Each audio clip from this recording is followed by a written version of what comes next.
Hi ನಮಸ್ಕಾರ. Welcome to Janani day 9 of nutrition in pregnancy. ಪ್ರೆಗ್ನೆನ್ಸಿನಲ್ಲಿ motion clear ಆಗ್ತಾ ಇಲ್ಲ ಅಂತ ವರಿ ಆಗ್ತಾ ಇದೆಯಾ? ಹಾಗಿದ್ರೆ ಈ ವಿಡಿಯೋ ನೋಡಿ. ಕಾನ್ಸ್ಟಿಪೇಷನ್ ಇನ್ ಪ್ರೆಗ್ನೆನ್ಸಿ ತುಂಬ ಕಾಮನ್ ಆಗಿರೋ ವಿಷಯ. ಹಾರ್ಮೋನ್ ಚೇಂಜಸ್ಸಿಂದ ಡೈಜೆಷನ್ ಸ್ಲೋ ಆಗುತ್ತೆ. Iron tablets, less movement, less water ಇವೆಲ್ಲನೂ ಕಾನ್ಸ್ಟಿಪೇಷನ್ನ ಇನ್ಕ್ರೀಸ್ ಮಾಡುತ್ತೆ. ಮೊದಲು ಫೋರ್ಸ್ ಮಾಡೋಕ್ಕೆ ಹೋಗಬೇಡಿ. ಡೈಲಿ ಫೈಬರ್ ರಿಚ್ ಫುಡ್ಸ್ನ ಇನ್ಕ್ಲೂಡ್ ಮಾಡಿ. Vegetables, fruits, greens, whole grains, soaked almonds, dates, figs ಇದು ಕೂಡ ಹೆಲ್ಪ್ ಮಾಡುತ್ತೆ. ವಾಟರ್ ತುಂಬಾ ಇಂಪಾರ್ಟೆಂಟು. ಸಿಪ್ಪಾಗಿ ನೀರು ಕುಡೀರಿ. Light walking or gentle movement ಕೂಡ ಬವೆಲ್ ಮೂವ್ಮೆಂಟ್ನ ಇಂಪ್ರೂವ್ ಮಾಡುತ್ತೆ. ಲ್ಯಾಕ್ಸೇಟಿವ್ಸ್ ಸೆಲ್ಫ್ ಯೂಸ್ ಮಾಡೋದು ಬೇಡ. ಹೋಮ್ ರೆಮಿಡೀಸ್ ಜೆಂಟಲಾಗಿ ಫಾಲೋ ಮಾಡ್ತಾ ಬನ್ನಿ, ಸರಿ ಹೋಗುತ್ತೆ.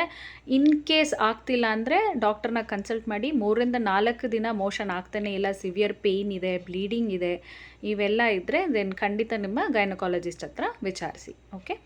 ಆ್ಯಂಡ್ ಕಾನ್ಸ್ಟಿಪೇಷನ್ ಬಂದು ಡಿಸೀಸ್ ಅಲ್ಲ, ಬಟ್ ಬಾಡಿ ಅಡ್ಜಸ್ಟ್ ಆಗ್ತಾ ಇರೋದ್ರಿಂದ, ಮಗುನ ಅಡಾಪ್ಟ್ ಮಾಡ್ಕೊಳ್ತಾ ಇರೋದ್ರಿಂದ ಇದು ವೆರಿ ಕಾಮನ್ ಆಗಿರೋ ಒಂದು ಇಶ್ಯೂ. ಅದರಿಂದ ಜೆಂಟಲ್ ಕೇರ್ ತೊಗೊಳ್ಳಿ. Constipation is not a disease. ಖಂಡಿತ ಡಿಸೀಸ್ ಅಲ್ಲ, ಬಟ್ ಬಾಡಿ ಅಡ್ಜಸ್ಟ್ ಆಗ್ತಾ ಇರುತ್ತೆ. ಮಗುನ ಅಡಾಪ್ಟ್ ಮಾಡ್ಕೊಳ್ತಾ ನಮ್ಮ ಒಳಗಡೆ ಇರೋ ಸ್ಟೊಮಕ್, ಇಂಟೆಸ್ಟೈನ್ಸ್ ಅದೆಲ್ಲನೂ ಮತ್ತೆ ಕಂಪ್ರೆಸ್ ಆಗ್ತಾ ಬರೋದ್ರಿಂದ ನಮಗೆ ಕಾನ್ಸ್ಟಿಪೇಷನ್ ಇಶ್ಯೂಸು ಕಾಮನ್ ಆಗಿ ಬರೋವಂಥದ್ದು ಪ್ರೆಗ್ನೆನ್ಸಿನಲ್ಲಿ. ಸೊ ಜೆಂಟಲ್ ಕೇರ್ ಇದ್ದರೆ ಸಾಕು, ಟೆನ್ಷನ್ ಮಾಡ್ಕೊಂಬೇಡಿ. ಇದನ್ನು ಫಾಲೋ ಮಾಡಿ. ಡೌಟ್ ಇದ್ದರೆ ಕಾಮೆಂಟ್ ಮಾಡಿ, ಖಂಡಿತ I will respond to you. Thank you.